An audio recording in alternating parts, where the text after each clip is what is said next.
पहले अध्याय में क्या बात हुई थी, क्या चर्चा? हाँ, बहुत बढ़िया। मोक्ष के मार्ग का वर्णन किया, उसमें 7 तत्वों का वर्णन और जीव के ज्ञान स्वभाव का। मुख्य रूप से मतलब जो जरूरी है, क्योंकि ज्ञान के माध्यम से ही हम जानने का काम करते हैं, तो मुख्य रूप से पहले अध्याय में 5 ज्ञानों का वर्णन है। अति ज्ञान का डिटेल में वर्णन है, शुद्ध ज्ञान का, अवधि ज्ञान, मन परे ज्ञान, केवल ज्ञान, और शॉर्ट में गए तो प्रमाण का वर्णन है। पहले अध्याय में प्रमाण का वर्णन है, नए का लास्ट वाले सूत्र में किया, बाकी प्रमाण का। अब इसके बाद में यह कि तत्वार्थ सूत्र में मेन उद्देश्य क्या है, किसका वर्णन करना है तत्वार्थ सूत्र में? 7 तत्वों का। 7 तत्वों का वर्णन करना है, तो उसमें से अब किसका स्टार्ट करें? अब दूसरे अध्याय में जीव का। हमने देखा था शुरू में जब स्टार्ट किया था कि पहले 4 अध्यायों में जीव तत्व का वर्णन है, पहले, दूसरे, तीसरे और चौथे में। 5वें अध्याय में अजीव तत्व का वर्णन है, 6ठे और 7वें अध्याय में आश्रव तत्व का, 2 अध्याय आश्रव तत्व के लिए। फिर 8वें अध्याय में बंध तत्व का वर्णन है, 9वें अध्याय में संवर और निर्जरा दोनों का, क्योंकि संवर और निर्जरा दोनों एक साथ ही होते हैं, तो 9वें अध्याय में संवर और निर्जरा दोनों का, और 10वें अध्याय में मोक्ष तत्व का वर्णन। तो पहले अध्याय में तो जीव का वर्णन है, उसमें भी जीव के ज्ञान स्वभाव का सामान्य रूप से वर्णन। अब यहाँ दूसरे अध्याय में डायरेक्ट एंट्री मार रहे हैं, एंट्री कर रहे हैं मतलब कि अब जीव का वर्णन कर रहे हैं डायरेक्टली। अब बिल्कुल प्योरली दूसरे, तीसरे और चौथे अध्याय में जीव के बारे में, जीव मतलब कौन, अब मेरा वर्णन चालू हो रहा है, अब अपनी महिमा, अपना स्वरूप बताया जा रहा है कि मैं कैसा हूँ। तो यहाँ दूसरे अध्याय में जीव का स्वरूप बताएंगे, और सबसे पहले जीव का स्वरूप बताने से पहले जीव की स्पेशल क्वालिटीज़ बता रहे हैं, असाधारण भाव जो केवल अपने में है और किसी में नहीं है, जो केवल मुझ में है। सबसे पहले अपनी महिमा बता रहे हैं कि मुझ में क्या है। देखिए यहाँ से अपन पूरा नहीं पढ़ेंगे क्योंकि वो कठिन पड़ेगा, मतलब अभी जितना जितना इसमें लिखा है मैं वैसे ही समझाऊंगी, और कुछ जो इसमें अंडरलाइन करने का होगा वो बताऊंगी, क्योंकि एक एक लाइन अगर मैं पढ़ूंगी तो वो शब्द हो सकता है फिर बहुत कठिन कठिन लगे, इसलिए देखिए थोड़ा पढ़ते हैं। यहाँ दूसरा अध्याय पृष्ठभूमि, पेज नंबर है 88, आपके पास है? ये तो उत्तरार्ध है, नहीं ये उत्तरार्ध है, ये उत्तरार्ध है।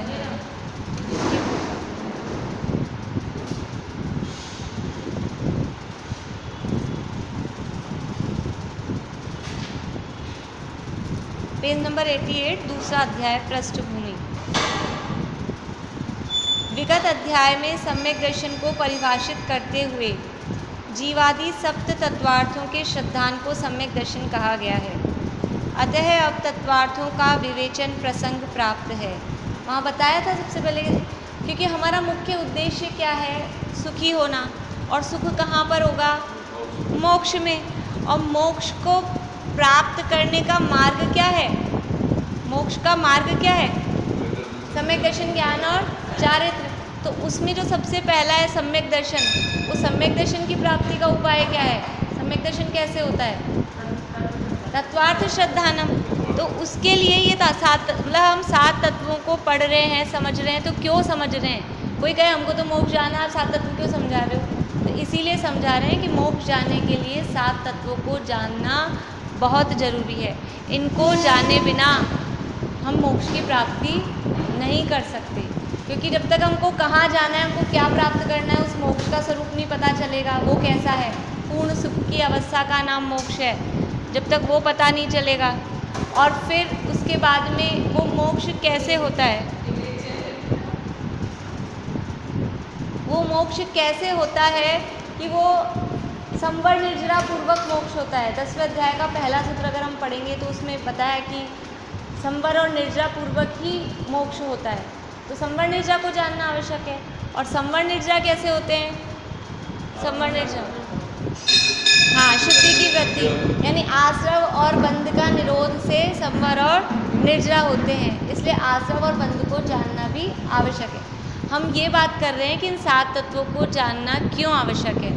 तो मोक्ष तो हमारा प्रयोजन है, इसलिए मोक्ष को जानना आवश्यक है। और वो मोक्ष कैसे होता है, उसका मार्ग क्या है, उसका मार्ग संवर और निर्जरा है, इसलिए संवर निर्जरा को भी जानना आवश्यक है। और वो संवर निर्जरा कैसे होते हैं कि वो आश्रव और बंध के अभाव पूर्वक होते हैं, इसलिए संवर और निर्जरा को जानना भी आवश्यक है। और जीव और अजीव, ये संवर और निर्जरा आश्रव और बंध कैसे खड़े हुए कि जीव को अजीव मान लिया, अजीव को जीव मान लिया, इसलिए ये आश्रव और बंध खड़े हुए। इसलिए इन 7 तत्वों को जानना आवश्यक है। तो यहाँ आप सबसे पहले जीव तत्वार्थ का यानी फुल फ्लैश पूर्ण रूप से उसका वर्णन अब यहाँ प्रारंभ कर रहे हैं। इसकी चर्चा कहाँ तक चलेगी? 4थे अध्याय तक इसकी चर्चा चलेगी। जो भाव सभी द्रव्यों में पाए जाएं उन्हें सामान्य या साधारण भाव कहते हैं, परंतु जो भाव विशेष द्रव्य में पाए जाएं उन्हें विशेष भाव या असाधारण भाव कहते हैं। यहाँ सबसे पहले ही सूत्र में जीव के असाधारण भावों की चर्चा कर रहे हैं। तो असाधारण का क्या मतलब? साधारण मतलब कॉमन, जो सभी में पाए जाएं वो हैं साधारण, और जो सब में नहीं पाए जाएं, जो किसी में स्पेशलिटी जो हो, वो कहलाता है विशेष या असाधारण। तो यहाँ सबसे पहले जीव के असाधारण भावों की चर्चा कर रहे हैं कि जीव में ऐसे कौन से भाव हैं जो असाधारण हैं, जो विशेष हैं। कुछ भाव तो होते हैं सामान्य, हमने पढ़े बालबोध पाठमाला भाग 3 में द्रव्यों के सामान्य गुण कौन से होते हैं? प्रदेशत्व। कौन से हैं सामान्य गुण? ये सभी द्रव्यों में नहीं पढ़े, ध्यान नहीं है। हाँ, ये छह तो गिनाए हैं, वास्तव में सामान्य गुण भी अनंत हैं। ये अस्तित्व, वस्तुत्व, द्रव्यत्व, प्रमेयत्व, अगुरु लघुत्व और प्रदेशत्व, ये जो गुण गिनाए हैं छह तो गिनाए हैं, क्योंकि अनंत को गिनाया नहीं जा सकता। वास्तव में गुण कितने हैं? अनंत हैं सामान्य गुण भी। सभी द्रव्यों में अस्तित्व पाया जाता है, सभी द्रव्यों में वस्तुत्व, द्रव्यत्व, ये सभी द्रव्यों में पाया जाता है। अभी अब उनकी डिटेल नहीं बता रही हूँ मैं, वरना वो विषय वो चल जाएगा अपना। हाँ, अस्तित्व, वस्तुत्व, द्रव्यत्व, प्रमेयत्व, अगुरु लघुत्व और प्रदेशत्व, मतलब इनका जो स्वरूप है ये सभी द्रव्यों में पाया जाएगा। सभी द्रव्यों में अस्तित्व है, सभी द्रव्य किसी न किसी के ज्ञान का विषय बनते हैं, सभी द्रव्य परिणमन करते हैं, सभी द्रव्यों में कोई ना कोई उनका प्रयोजनभूत कार्य होता है। तो ये सभी द्रव्यों में कॉमन चीज़ें हैं, ये कहलाते हैं सामान्य गुण। लेकिन यहाँ जीव के सामान्य गुण नहीं बता रहे, यहाँ ऐसे भाव बता रहे हैं जो केवल जीव में ही पाए जाते हैं। जीव के अलावा अन्य द्रव्यों में जो भाव नहीं पाए जाते उन्हें कहते हैं असाधारण भाव। वो कौन से भाव हैं वो यहाँ बता रहे हैं। अब यहाँ सर्वप्रथम आत्मा की पहचान के लिए हमारा प्रयोजन है सम्यक दर्शन प्राप्त करना। और सम्यक दर्शन कैसे प्राप्त होगा? जब तक कि हम आत्मा की अपने आप की पहचान नहीं करेंगे। तो अब वो जीव की पहचान कैसे करें? तो आचार्य देव बता रहे हैं, हम तुम्हें कुछ क्लू दे रहे हैं, हम आपको कुछ भाव बता रहे हैं, वो भाव जिसमें पाए जाएं आप समझ लेना वो जीव है। जैसे कि कह दिया कि जिसमें स्पर्श रस गंध वर्ण पाया जाता है वो क्या होता है? तो जिसमें भी स्पर्श रस गंध वर्ण पाया जाए वो पुद्गल है। अब वो जो ऊपर दिखता है नीला नीला वो क्या है? आकाश द्रव्य है। वो जो ऊपर नीला नीला दिखता है आकाश द्रव्य है और पुद्गल भी है। आकाश द्रव्य है कि पुद्गल है? हाँ, क्योंकि हमने आपको एक लक्षण बता दिया कि जिसमें वर्ण दिखाई दे रहा है, जिसमें रंग है वो पुद्गल है। हाँ, जो दिखाई दे रहा है, आंखों से दिखाई दे रहा है वो नीला नीला, अपन शब्दी बोल रहे हैं नीला नीला, तो वो आकाश द्रव्य नहीं हो सकता, वो पुद्गल द्रव्य है। ऐसे ही अब यहाँ जीव के लिए आपको बता रहे हैं कुछ भाव। ये भाव जिसमें पाए जाएंगे समझ लेना वो जीव है, जीव है, जीव के भाव बता रहे हैं। देखिए सूत्र बुलवाऊंगी मैं भी। औपशमिक क्षयिकौ भावौ, बोलिए। मिश्रश्च जीवस्य स्वतत्व मौदैक पारिणामिकौ च। मौदायिक नहीं है, आ की मात्रा नहीं है, मौदई।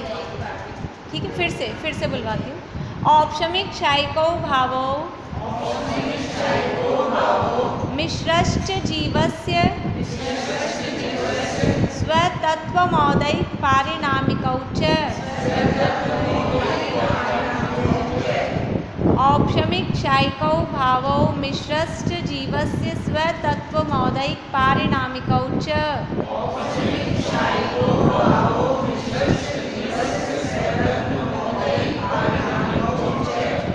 औपशमिक शायिकौ भावौ मिश्रश्च जीवस्य स्वतत्वमौदैक पारिणामिकौ च।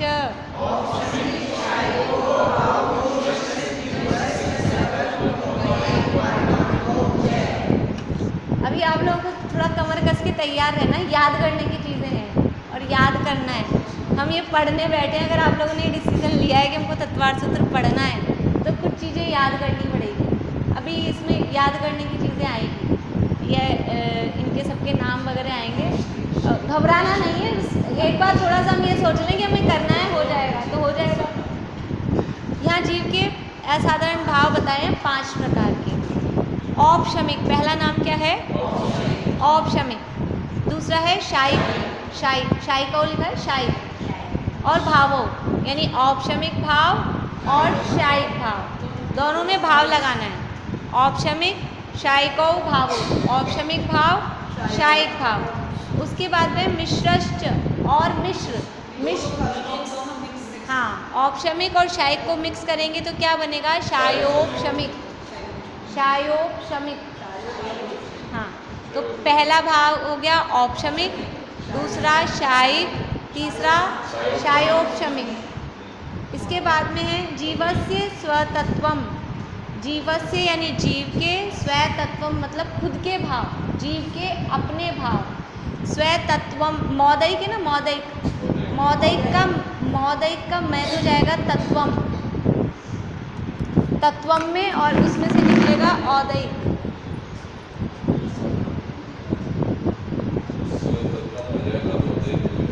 ये है स्वतत्वम, फिर है औदैक। तो ये माँ और ये औ मिलके यहाँ बन गया मौदैक, ये मौ बन गया। समझ में आ रहा है? ये मौ है ना, मौ नहीं है, इसमें से निकलेगा तो औदैक। तो इधर है स्वतत्वम और उधर आगे जाएगा औदैक। शब्द स्वतत्व है, वो लाइन आधी रह गई ना, स्वतत्व मौदैक की शब्द एक साथ है। ये संधि विच्छेद करेंगे ना, संधि विच्छेद करेंगे तब बनेगा। ये ऐसे है, पूरी लाइन एक साथ आएगी, स्वतत्व मौदैक।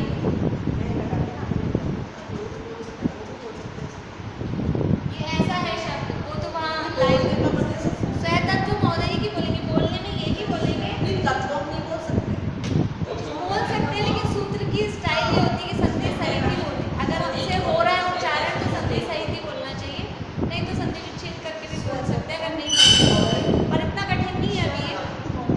स्वतत्व मौदैक पारिणामिकौ च। तो लेकिन शब्द क्या है इसमें? स्वतत्वम और औदैक। औदैक है, भाव का नाम क्या है? औदैक। मौदैक नहीं है।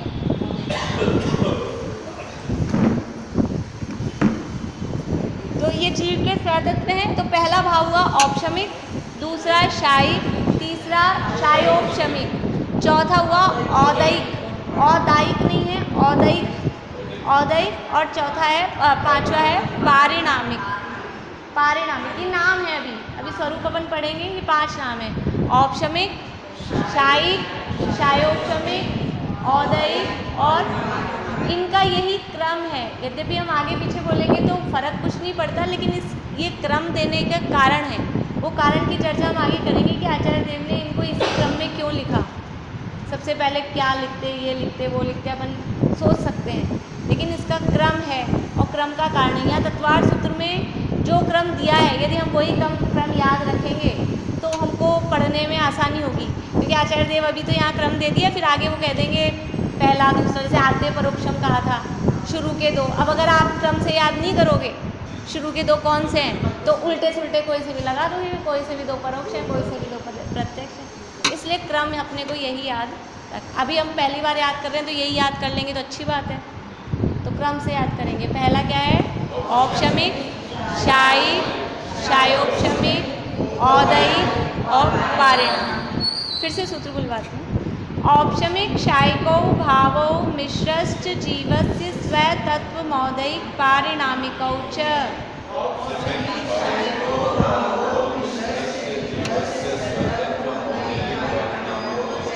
बोलिए।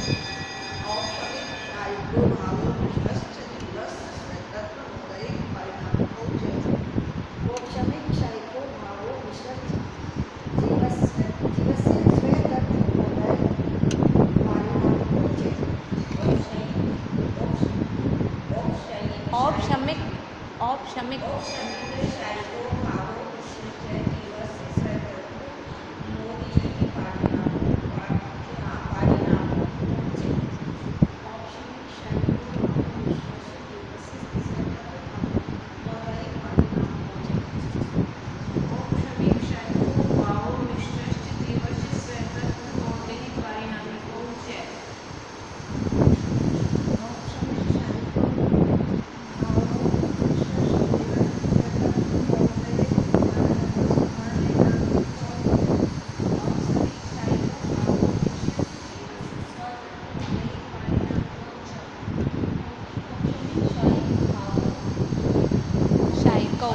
शायिकौ भावो।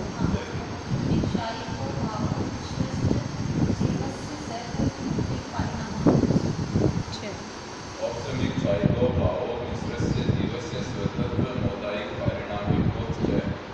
औपशमिक शायिकौ भावो मिश्रस्य जीवस्य स्वतत्वमौदैहिक पारिणामिकौ च। औपशमिक शायिकौ भावो मिश्रस्य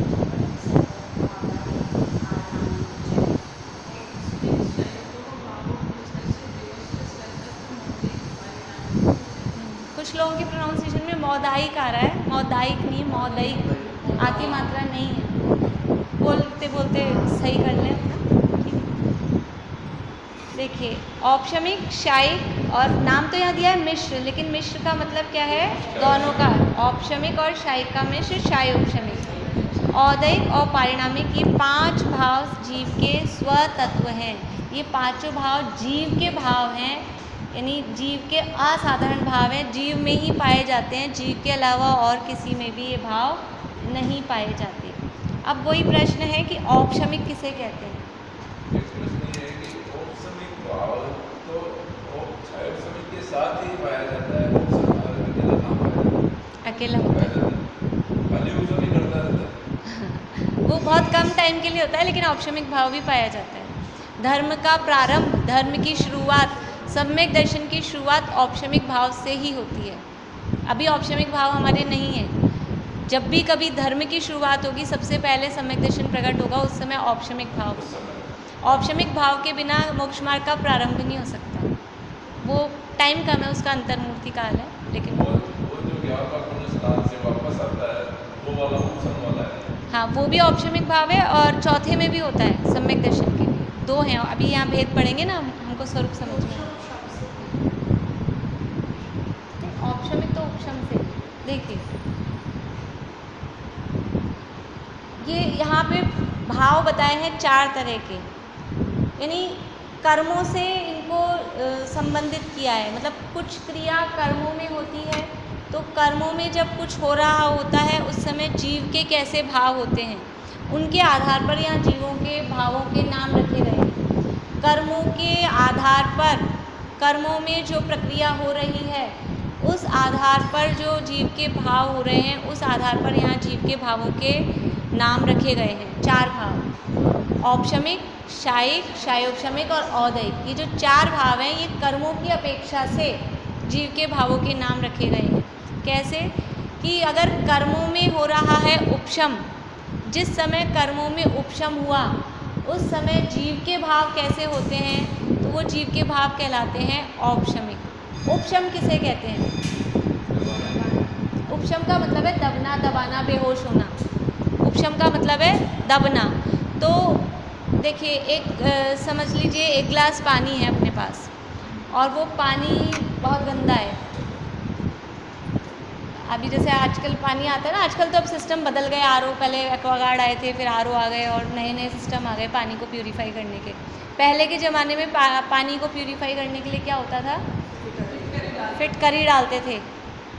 तो एक हमारे पास पानी है, एक गिलास में गंदा है, कचरा मिला हुआ है, तो जिसमें कचरा मिला हुआ है उसे हम कहेंगे ये कचरे के उदय सहित, गंदगी के उदय सहित, कर्म के उदय सहित पानी है।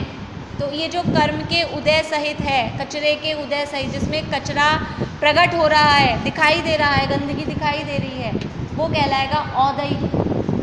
कर्म के उदय सहित जो भाव हैं, जिन भावों में कर्म का उदय दिखाई दे रहा है, वो भाव कहलाते हैं औदैहिक। हम स्टार्ट औदैहिक से कर रहे हैं, यद्यपि वहाँ औपशमिक से है। जिसमें कचरा दिख रहा है पानी में, अभी गंदा पानी दिख रहा है, गंदा का मतलब है कचरा सहित, कचरे का मतलब कचरे को समझना है कर्म, कचरा इज इक्वल्स टू कर्म और पानी इज इक्वल्स टू जीव, ऐसा समझना। तो जिस जीव के भावों में वो कचरा कर्म का उदय मिक्स दिखाई दे रहा है, वो कहलाएगा औदैहिक। कर्म के उदय सहित है औदैहिक। इधर ही आ जाओ आप। फिर अब हमको क्या करना है, पानी पीना है, तो कचरे वाला पानी काम देगा क्या, गंदगी वाला, और बीमार हो जाएंगे। गंदगी वाला पानी तो पी नहीं सकते, तो क्या करेंगे, हमने उसमें डाल दी फिटकरी। फिटकरी डालने से क्या होता है, वो सारी गंदगी नीचे बैठ जाती है। वो गंदगी नीचे बैठ गई यानी दब गई, दब गई यानी उपशम। तो कचरे का, कचरा इज इक्वल्स टू क्या था, कर्म, वो कर्म दब गया, कचरा दब गया। तो अब ये भाव कैसे हो गए, बिल्कुल ऊपर वाला पानी जो है जीव का, हाँ, फिटकरी बताएंगे भी। फिटकरी मतलब आत्मा का आश्रय, वो आत्मा का आश्रय, वो, हाँ।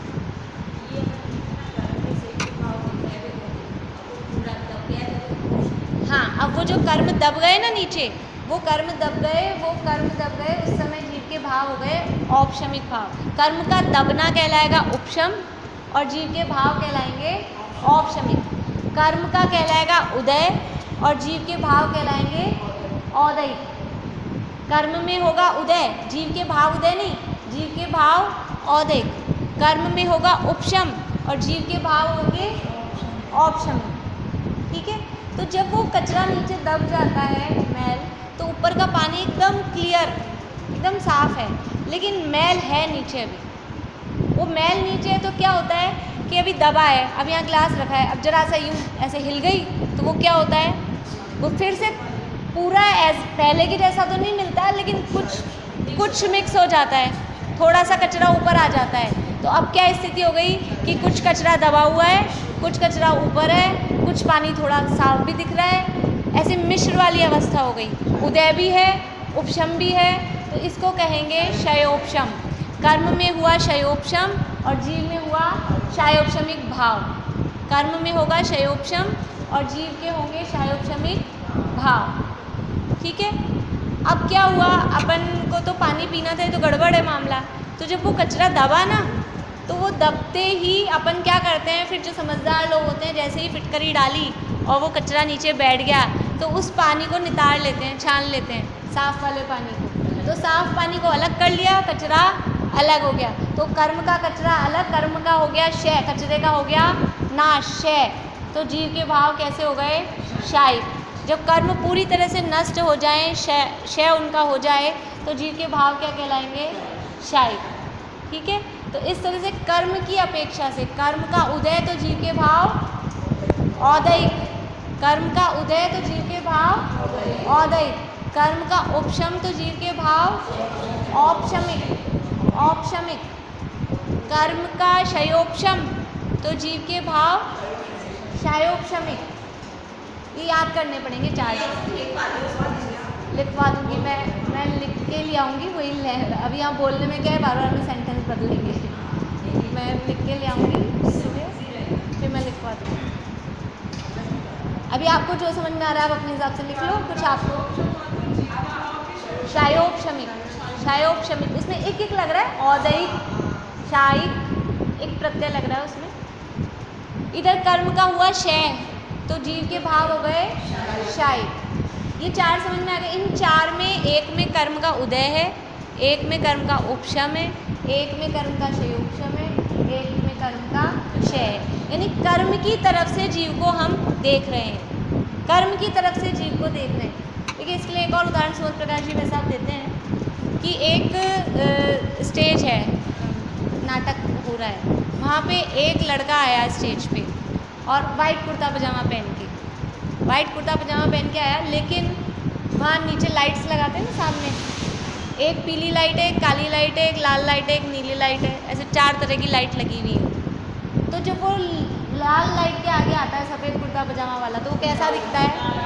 लाल दिखता है। फिर वो काली लाइट के आगे आ जाता है तो काला दिखता है। फिर कभी पीली लाइट के आगे आ जाता है तो कभी नीली लाइट के आगे आ जाता है। तो ऐसे ही जीव का तो भाव है पारिणामिक, यानी कर्म का ना उसमें उदय है, ना उसमें उपशम है, ना क्षय है, ना क्षय उपशम है।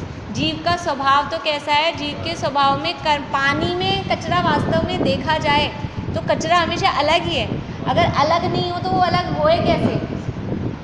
कचरा अलग होता ही है पानी, मतलब अपन ये जानते हैं कचरा अलग, गंदगी साफ़ हो सकती है, तब तो हम कोशिश करते हैं साफ़ करने की, आरओ के माध्यम से, फिटकरी के माध्यम से, कोई वो पोटेशियम परमैंगनेट डालते थे पहले साइंस में उसमें। तो ये जो भी प्रोसेस हम कर रहे हैं ये हमको पता है ना, ये साफ वास्तव में कचरा इसका स्वभाव नहीं है। तो जीव का स्वभाव तो कर्म के उदय, उपशम, क्षय, क्षयोपशम इन चारों से अलग है। जैसे वो लड़के का ड्रेस कौन से कलर की है?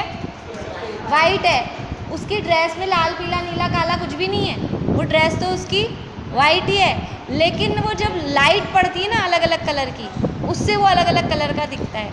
ऐसे ही जीव का स्वभाव तो कर्म के स्वभाव में कर्म का उदय, उपशम, क्षय, क्षयोपशम कुछ भी नहीं है, लेकिन इधर से कर्म के उदय की लाइट पड़ती है तो औदिक भाव होते हुए दिखाई देते हैं, कर्म के क्षय की लाइट पड़ती है तो क्षयिक भाव दिखाई देते हैं, कर्म के उपशम की लाइट पड़ती है तो औपशमिक भाव दिखाई देते हैं, कर्म के क्षयोपशम की लाइट पड़ती है तो क्षयोपशमिक भाव पड़ते हैं। तो ये कर्म की अपेक्षा से जीव के 4 भाव हैं, और 5वां भाव है उसको बोलते हैं कर्म से निरपेक्ष है। इसमें कर्म के उदय, उपशम, क्षय, क्षयोपशम की कोई अपेक्षा नहीं है। इस तरह से ये 5 भाव यानी औदिक भाव पाए जाएंगे, या क्षयिक भाव पाए जाएंगे, या क्षयोपशमिक भाव पाए जाएंगे, तो इसमें नहीं पाए जाएंगे, इसमें नहीं पाए जाएंगे। क्यों? क्योंकि ये जीव नहीं है। जो जीव होगा, हम जीव हैं, भले ही हमें औदिक भाव पाए जाते, भले ही हमें गुस्सा आ रहा है, इससे हम सिद्ध हो रहा है कि जीव है, गुस्सा सिद्ध कर रहा है।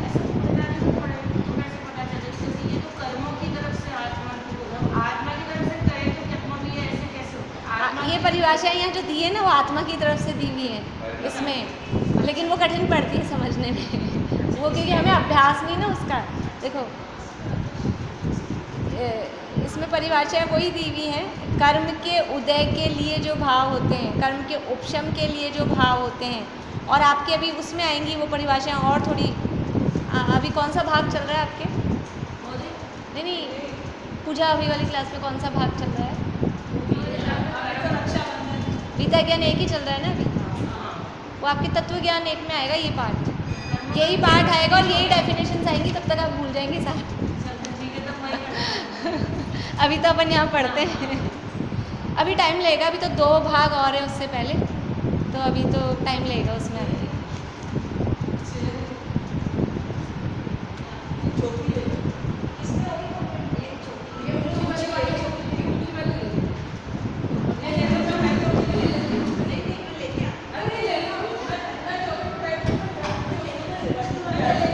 चलिए,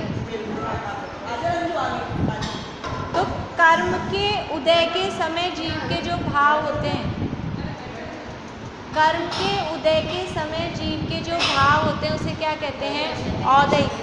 कर्म के उदय, ये ध्यान रखना है शब्द क्या है, थोड़ा सा आपको मैचिंग, 4 शब्द लिखना है इधर, उदय, उपशम, क्षय, क्षयोपशम, और 4 शब्द लिखना है इसके इधर, उदय के सामने औदयिक, उपशम के सामने औपशमिक, क्षय के सामने क्षयिक, और उदय के समय औदयिक,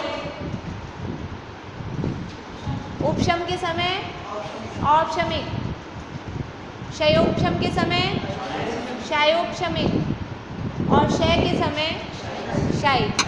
शायिक, ये चार भाव कर्म की अपेक्षा, इसको बोलते हैं कर्म की अपेक्षा से सहित हैं। कर्म का इसमें अपने इनकी डेफिनेशन जब हम बनाएंगे तो कर्म का नाम आए बिना नहीं रहेगा।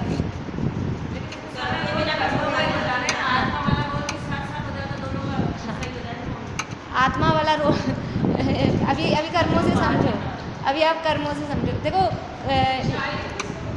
कर्मों का क्षय, क्षमा किसे कहते हैं? क्षमा किसे कहते हैं? क्षमा, उत्तम क्षमा किसे कहते हैं? सीधी परिभाषा है, क्षमा करना और क्षमा का भाव क्षमा हो गया। क्रोध का अभाव क्षमा। अब क्रोध से समझाते हैं, क्रोध से क्यों समझाते हैं? अब क्षमा तो आत्मा का स्वभाव है, आत्मा से समझाओ। लेकिन बस क्योंकि क्रोध से हमारा परिचय है ना, हमेशा आप देखो 10 धर्मों की परिभाषा उल्टी चलेगी। क्षमा आत्मा, आपको ऐसे कहें क्षमा स्वभावी आत्मा के आश्रय से, क्षमा स्वभावी आत्मा का आश्रय लेना वो उत्तम क्षमा धर्म है, तो समझ में नहीं आएगा। और ये बोलते ही समझ में आता है। वो आत्मा में कर्म, वही कहा जाए। अभी नाम तो बता ही रहा आगे, सम्यक तो चारित्र, वो तो बताएंगे। लेकिन वो बताते समय भी जब जीव अपने स्वभाव का आश्रय लेता है, जब जीव अपने आप को आत्मा मानता है, मैं जीव हूँ, और अपने स्वभाव का आश्रय लेता है, तो उस समय वो जो कर्म है ना, कर्म, जैसे ही वो पानी ने समझ लो फिटकरी डली, तो पानी ने अपने स्वभाव का आश्रय लिया, तो वो जो कचरा था वो दब गया। तो जीव ने अपने स्वभाव का आश्रय लिया, तो वो कर्म रूपी कचरा दब गया। तो जब जीव अपने स्वभाव का आश्रय लेता है, उस समय जो भाव होते हैं उसका नाम है औपशमिक भाव। शक्ति तो जीव की है, लेकिन ये समझ में आता है तब वो जीव वाली बात समझ में आती है। डायरेक्ट जीव की तरफ से समझाओ तो, क्योंकि ना तो अपने आप का परिचय है, ना अपने स्वभाव का परिचय, इसलिए ठीक है। तो जब जीव अपने स्वभाव का आश्रय लेता है, उस समय जो उसके भाव होते हैं वो कहलाते हैं औपशमिक भाव। और जब जीव अपने स्वभाव को भूलकर जैसा कर्म का उदय चल रहा है उस रूप परिणाम करता है। देखो हमको क्रोध आता है, गुस्सा आया, गुस्सा आया, ये कौन सा भाव है? गुस्सा आना औदैहिक भाव है। इधर क्रोध कर्म का उदय होता है और हमको गुस्सा आता है। ये बैठे बैठे किसी को हंसी आ रही हो, अब थोड़ा पढ़ा लिखा हो ना, शास्त्र पढ़ा लिखा हो, कहें कि क्यों हंसी आ रही है? कि क्या करें, हमारे हास्य कर्म का उदय चल रहा है, हास्य कर्म का उदय चलता है तो हंसी आती है। कोई गुस्सा आ रहा हो, नहीं थोड़ा बहुत पढ़ लेते हैं, समझ लेते हैं, तो इतनी लैंग्वेज बोलना आ जाती है। ये गुस्सा आ रहा है, क्यों आ रहा है? ये मेरे क्रोध कर्म का उदय आ रहा है अभी। तो वो वास्तव में है तो ऐसी बात कि अगर आपको क्रोध आ रहा है तो इधर क्रोध कर्म का उदय भी होगा, लेकिन क्रोध कर्म का उदय हमको क्रोध करा रहा हो ऐसा नहीं है। व्याप्ति इधर से बिठानी है कि जब जब जीव का क्रोध का भाव होगा तब तब इधर क्रोध कर्म का उदय कहा जाएगा। क्रोध कर्म का उदय है इसलिए हमको क्रोध करना पड़ रहा है ऐसा नहीं होता, वो निश्चय की अपेक्षा। अभी तो अपन इसको सिंपल वे में समझ सकते हैं कि ये 5 भाव है। नाम याद हुए आप लोगों को? कौन बोलेंगे? बोलिए।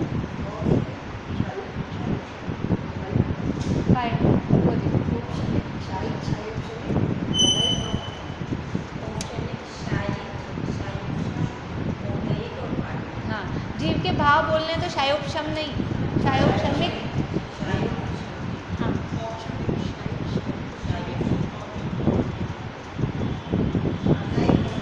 पारिणाम,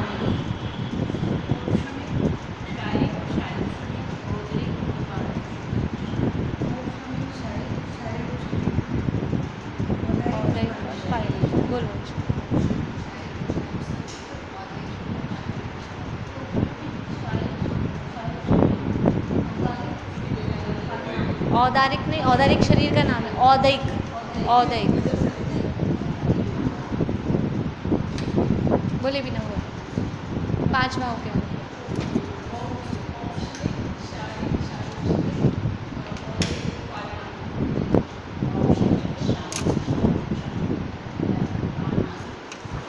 पहले औदैहिक, पारिणाम, बोले। औपशमिक, शायोपशमिक, औदैहिक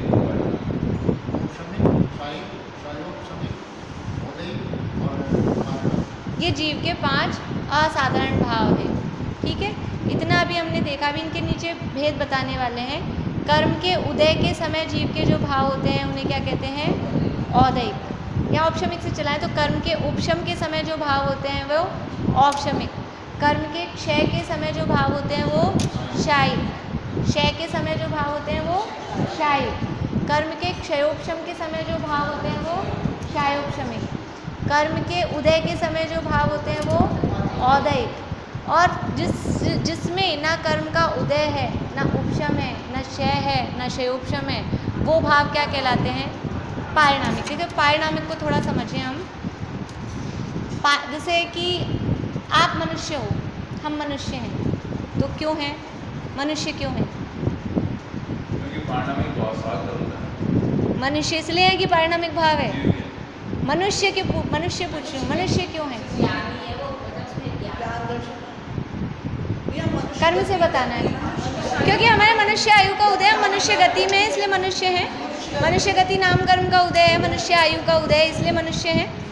जो देव बन गए उनके देव का उदय होता है, जो तिरंज गाय घोड़ा हैं उनके तिरंज आयु का उदय। तो हमारे भी मनुष्य आयु का उदय है इसलिए हम मनुष्य हैं। लेकिन हम जीव क्यों हैं? कौन से कर्म के उदय से हम पारिणामिक भाव। जीव किस कर्म के उदय से?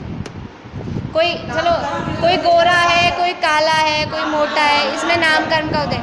कोई धनी है, किसी का ज़्यादा धन दौलत है, किसी का कम है, वो उसके पुण्य पाप का उदय है। लेकिन हम जीव क्यों हैं? कौन से नाम कर्म के उदय से जीव? गति कर्म 4 प्रकार का है। कौन कौन सी? मनुष्य, तिरंज, देव और नरक। तो इनमें से कौन से कर्म के उदय से आप जीव हो? जीव गति नाम कर्म का उदय है। जीव तो पारिणामिक भाव से ही है। मनुष्य गति के उदय से आप जीव नहीं हो, उसके उदय से आप मनुष्य हो। जीव किसके उदय से हो? जीव नाम कर्म। अभी नाम कर्म की तिरान में प्रकट किया, उसमें जीव नाम का कोई कर्म नहीं है। वो है। हाँ, तो किस कर्म के उदय से देखते जानते हो, ये पूछ रही हूँ। बुद्धगल के तो कर्म नहीं, लेकिन कर्म स्वयं तो बुद्धगल है। अभी हम ये पूछ रहे हैं कि हमारी जो भी परिस्थितियाँ बनती हैं ना अभी संसार अवस्था में, ये हमारे बाल कितने आएंगे, सिर में कितने बाल होंगे, कितने काले होंगे, कितने सफ़ेद होंगे, कब काले होंगे, कब सफ़ेद होंगे, नाक कितनी मोटी, कितनी तीखी, एक एक चीज़, ये सब कर्म के उदय से है। कितना क्षयोपशम होगा, यहाँ जितने लोग हम बैठे हैं 10, 12, 15, सबके क्षयोपशम अलग अलग टाइप का है। किसी को एक बार में याद हो जाता है, किसी को 2 बार में होता है, किसी नहीं होता। सबका कर्म का क्षयोपशम, अभी क्षयोपशम इसी में आएगा, ये आया है ना। ये सबका अलग अलग है। सब मनुष्य हैं, सबके 2 आँख, 2 कान, 1 नाक है, लेकिन सबकी शक्लें अलग अलग हैं। क्यों है? क्योंकि ये सबके कर्म के उदय अलग अलग है। सबके शरीर का रंग अलग अलग है, सबके शरीर की पोजीशन, स्वास्थ्य, वो सबका अलग अलग है। ये सब कर्म के उदय से है। हाँ, लेकिन हम जीव हैं। ये जीव कौन से कर्म के उदय से हैं? इसमें कोई कर्म का उदय नहीं है। हम स्वभाव से, अपने पारिणामिक भाव से जीव हैं। ये पारिणामिक भाव के 3 भेद हम पढ़ेंगे कल। वो 3 भेदों में एक भेद का नाम है जीवत्व पारिणामिक भाव। हम जीव किसी कर्म के उदय से नहीं है। किस कर्म ने हमें जीव बनाया? किस कर्म के उदय ने इसको टेबल बनाया, पुद्गल बनाया, और हमें जीव बनाया? इसको पुद्गल बनाया और हमें जीव बनाया। किस कर्म के उदय से? ये कोई ना इसके कर्म का उदय है, ना हमारे इसमें कोई कर्म का उदय है। हम अपने स्वभाव से ही, हम अपने पारिणामिक भाव से ही जीव हैं। तो जीव दर्द है, इसी तो उसमें लॉजिक लगा रहे हैं हम। हमारे को और जो कुछ ये एक एक चीज़ मिलती है ना, हमको ये मिला, जो भी ये मिली, ये सब कर्म के उदय से मिलती है। एक एक चीज़, एक कील भी मिलेगी ना हमको, एक ऑलपिन भी मिलेगा, वो अपने पुण्य पाप के उदय से, अपने कर्म के उदय से मिलता है। अभी पुण्य का उदय है तो लाइट आ रही है, पंखा चल रहा है। अभी अपने पाप का उदय फील हम करें, लाइट चली जाए, गर्मी में रहना हो तो लाइट चली, एक एक चीज़ जो हमको मिलती है। तो हमको ये जीव हम हुए, ये कौन से कर्म के उदय से हुए? ये किसी कर्म के उदय से नहीं, इसका नाम है पारिणामिक। जिसमें ना कर्म का उदय लगे, ना उपशम लगे, ना क्षय लगे, ना चलो कर्म के उदय से नहीं, किसी कर्म के उपशम से मिला हो, जीव बने हो, किसी कर्म के क्षय से जीव बने हो। सिद्ध भगवान के पारिणामिक है, शायिक भाव भी है। वो सिद्ध तो पर्याय है ना, लेकिन वो जीव हैं, वो जीव तो उनका पारिणामिक भाव ही है, जीवत्व पारिणामिक भाव है। इसलिए जो कर्म के उदय, उपशम, क्षय, क्षयोपशम से निरपेक्ष, उसकी कोई अपेक्षा नहीं है, वो कहलाता है पारिणामिक भाव। और जिसमें कर्म के उदय की अपेक्षा है वो कौन सा भाव है? औदैहिक। जिसमें कर्म के उपशम की अपेक्षा है वो औपशमिक। जिसमें कर्म के क्षयोपशम की अपेक्षा है वो क्षयोपशमिक। और जिसमें कर्म के क्षय की अपेक्षा है शायिक। बोलिए मुँह से, शब्द बोलेंगे तो आएंगे, याद होंगे। हाँ, बोलना भी आएगा और वो बोलने से याद होता है। एक बार मुँह से बोलेगा, एक बार कान में पड़ेगा। हाँ, पारिणामिक भाव ही मेरे लिए अनमोल है और न कोई भाव जग में अडोल। हाँ, तत्वार सूत्र विधान में था ये।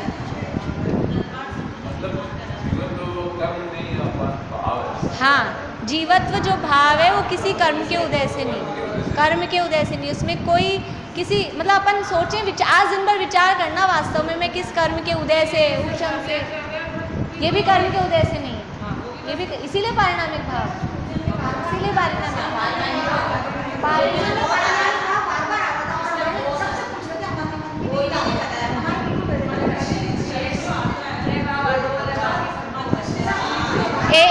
एक मिनट बोलिए। तो वो मनुष्य शब्द लग रहा है ना उसके आगे। मनुष्य तो कर्म के उदय से, वो तो मैंने पहले बताया। उसके लिए मनुष्य आयु और मनुष्य गति दो कर्म है, मनुष्य आयु और मनुष्य गति। लेकिन हम जीव सामान्य देखो, आप मनुष्य देव तिरंज नारकी कुछ मत देखो, केवल मनुष्य देखो तो वो केवल जीव देखो, केवल जीव देखें तो वो जीव किस कर्म के उदय से हैं? जीव तो अपने स्वभाव से, आप किस कर्म के उदय से जीव बने? कोई कर्म की कर्म का उदय हमको जीव नहीं बना रहा। हाँ, वो हमारे जब जैसे जैसे भाव होंगे। देखो, पारिणामिक भाव है एक। इस पारिणामिक भाव की आराधना और इसकी विराधना, इससे बाकी के चार भाव खड़े होते हैं। पारिणामिक भाव यानी मैं जीव हूँ, अपना स्वभाव कर्म से जिसको कर्म की कोई अपेक्षा नहीं है, ऐसा मैं पारिणामिक भाव स्वरूप मैं स्वयं जीव हूँ। हमने उसकी विराधना की, आज तक इसको नहीं जाना कि मैं किसी कर्म के उदय से नहीं हूँ, ऐसा अपना स्वभाव नहीं जाना। तो क्या हुआ? कौन सा भाव खड़ा हो रहा है? पारिणामिक भाव की विराधना से औदैहिक भाव खड़ा हो रहा है। औदैहिक पारिणामिक भाव की विराधना कर रहे हैं तो कर्म का उदय चलता जा रहा है। तो पारिणामिक भाव की विराधना से औदैहिक भाव खड़ा हो रहा है। विराधना मतलब पारिणामिक भाव का हमने ध्यान नहीं दिया, पारिणामिक भाव को पहचाना नहीं, अपना जो पारिणामिक भाव था, अपना जो स्वभाव था। अभी और अपने 2-3 दिन चलेगी ये बात, अभी घबराना नहीं, आप लोगों को नहीं समझ में आया। हाँ, अभी चलाएंगे, अभी 2-4 दिन क्या चलेगा ये, मतलब ये वीक तो चलेगा ही चलेगा, अभी नया स्टार्ट हुआ है ना। पारिणामिक भाव यानी मेरा स्वभाव, उसकी हमने विराधना की मतलब उस पर ध्यान नहीं दिया, तो खड़ा हो गया औदैहिक भाव, कर्म का उदय हो गया, कर्मों ने आ घेरा। और पारिणामिक भाव का जरा सा लक्ष्य किया, यानी थोड़ा सा उसको ख्याल में लिया, उसको थोड़ा जाना, तो हो गया औपशमिक भाव। पारिणामिक भाव का थोड़ा सा लक्ष्य किया तो औपशमिक भाव, यानी कि उस ग्लास वाले उदाहरण को ख्याल में रखो, आप उससे सब समझ में आएगा कि हमने पानी को गंदा ही समझा, आज तक पानी के स्वभाव को समझा ही नहीं कि पानी साफ हो जाएगा, तो वो गंदा ही बना रहा। और थोड़ा सा उसका स्वभाव को ख्याल में लिया तो फिटकरी डाली, तो वो क्या हुआ? कर्म दब गए, तो औपशमिक भाव हुआ। और उस औपशमिक जो पारिणामिक भाव है उसको फिर थोड़ा सा चूके हिल गया, तो क्या हुआ? वो क्षयोपशमिक भाव हो गया।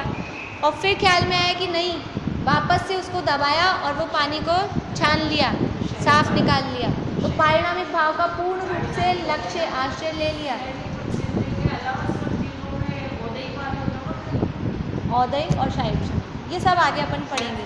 क्षयोपशमिक भाव 2 प्रकार का है, वो अभी आगे पढ़ेंगे। अभी बेसिक इतना, एक तो नाम याद हो जाए और थोड़ा सा इतना सा स्वरूप, 4 शब्द याद हो जाए, कर्म का उपशम, उदय, क्षय और क्षयोपशम, ये 4 नाम, और इनके लक्ष्य से कौन कौन से भाव होते हैं। कल इतना याद रखना है आपको कि कर्म का उदय तो औदैहिक भाव, कर्म का उपशम तो औपशमिक भाव, कर्म का क्षयोपशम तो, कर्म का क्षय तो, और कर्म का उदय भी नहीं, उपशम भी नहीं, क्षय भी नहीं, क्षयोपशम भी नहीं तो परिणम। इतना अभी अपने को ख्याल में रखना है। और ये तो क्या है, चीज़ें ऐसी जितना जितना डेप्थ में गहराई में उतरते जाएंगे ना, उतना स्वरूप ख्याल में आएगा, और जितना गहराई में जाएंगे और स्वरूप ख्याल में आएगा उतना आनंद आएगा।